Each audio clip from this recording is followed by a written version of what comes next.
I have a giant soft spot for Ghost of Tsushima. Believe it or not, when I first started making game reviews, I would do it before actually finishing the game. I know, that sounds blasphemous. Ghost of Tsushima, however, was the first game where I actually thoroughly played through it and then reviewed it, which I consider to be my first proper game review. I didn't give it a perfect score, but damn near close to one.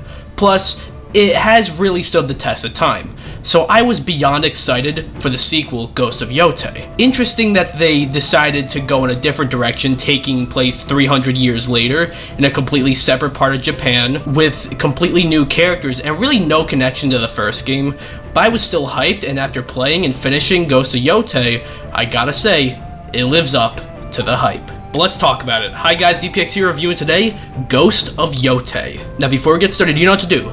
Be sure to like this video, subscribe, and hit the bell, leave a comment, or I will start a revenge journey, and you are up first. Didn't want to fight me when I am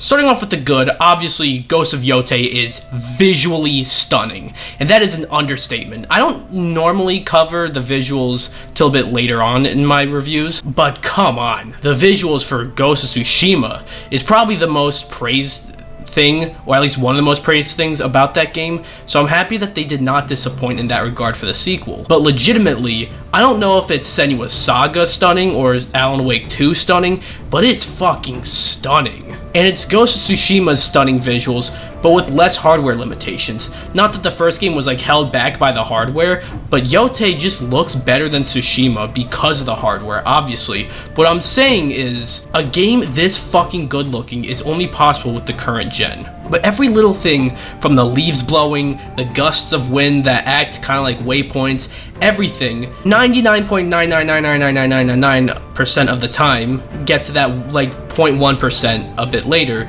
looks out of this goddamn world. But okay, now that we've gotten the visuals out of the way, the gameplay. I fucking love the gameplay of Tsushima, and Yotei builds upon it.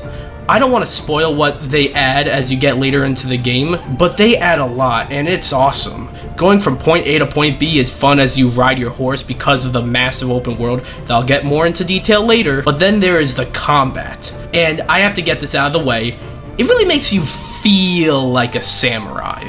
But in all seriousness, you can engage in combat in two different ways, stealth, or just going for it. The stealth mechanics are fun. It is satisfying to take down bad guys without having to really fight them, but I didn't normally use stealth because the combat is just so cool.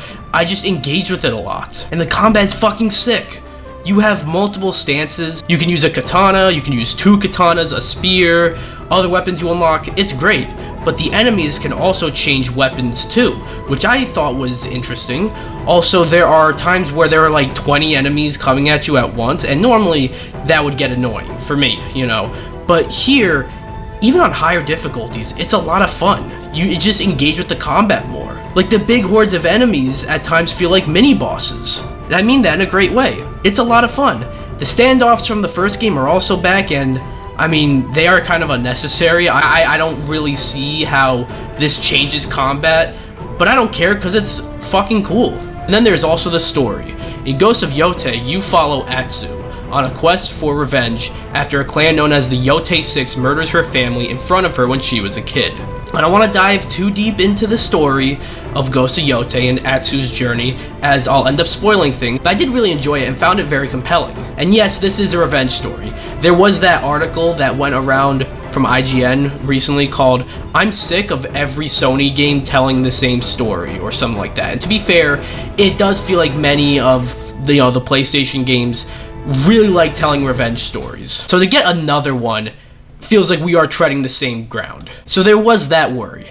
But I will say there is definitely a similar theme about revenge in this game as there are in other Sony games, but it takes a turn that I thought made it different.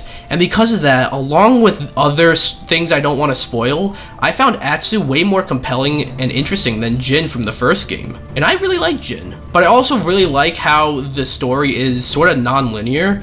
Like, there are certain story objectives you're supposed to do, but you don't really have to do them in order. Specifically in the first chapter, there are these very big story objectives you gotta do, but you get to choose whatever order you want, and it doesn't really impact the story in any major way, like the order you pick, you know? I find this very cool and helps Ghosts of Yotei set itself apart from other games like it. There's also the side content. I'm not normally a side quest guy, but the side quests here are great and also help you with the main game. Like, when doing certain side quests, you actually unlock certain weapons that you can use throughout the whole game, or you learn a bit more about the story and lore and all that, which I thought was cool. And then, of course, the open world.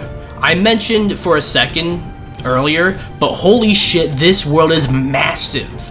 I said earlier that it's fun running around the open world on your horse, and that's because then you just get to suck it all in. This game is gorgeous. I also really like the options the game gives you before starting. What I mean is, the game gives you the option between no subtitles and English dialogue and English subtitles, samurai cinema, which is Japanese dialogue with English subtitles, and a Kurosawa mode, where it's in black and white, looking like an Akira Kurosawa film. I, like a basic bitch, played with English subtitles and dialogue, but on my next playthrough, I might have to try out Kurosawa mode, because that's fucking cool. And lastly, the music. What can I say? It's great.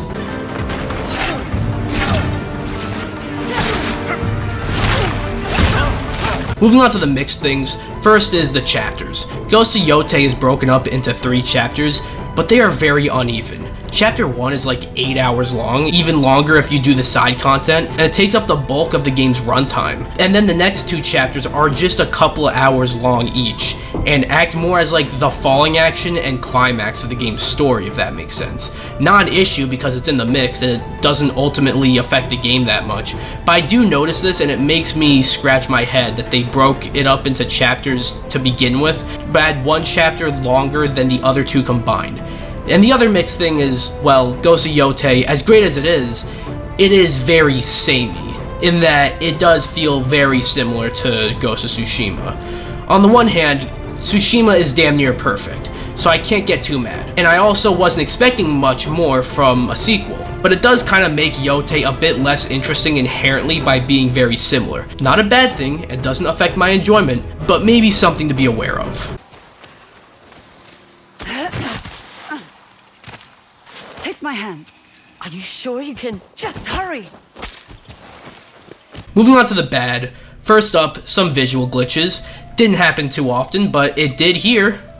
What the fuck is this? The game also had some pacing issues, particularly at the beginning. You do certain quests that drag a little bit. They're not too bad, but it kind of made me feel this game was actually a bit of a disappointment at first. You know, the game did pick up, though, pretty soon after, so it's not a disappointment, but yeah. I also had some issues with the non-linear structure of the game. I mentioned that there are 3 major story things that you do in whatever order, but being able to start each of them is a little odd. Like, the way you start them. You basically need to run into some enemies in the open world, fight them, and then keep one alive and have them give you information. I thought that being the way you progress through the game basically was kind of frustrating, because it's not always a guarantee that that is what's gonna happen.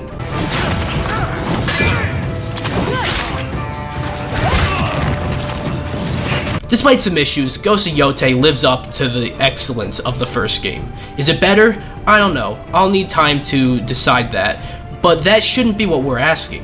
What we should be asking is Ghost of Yotei good? And hell yeah, it's fucking good. Out of this world visuals, fun and engaging combat, a beautiful open world, fun side quests, engaging story, compelling characters, and non-linear structure makes Ghost of Yotei a game that anyone with a PS5 should get. It is unfortunate seeing some of the very forced discourse surrounding this game, leading to some people not even giving it a chance, because Ghost of Yotei is a more than worthy follow-up. In the end, I give Ghost of Yotei a 9 out of 10. So that was my review for Ghost of Yotei. What do you guys think? Have you guys played the game, not played the game? guys like the game, not like the game?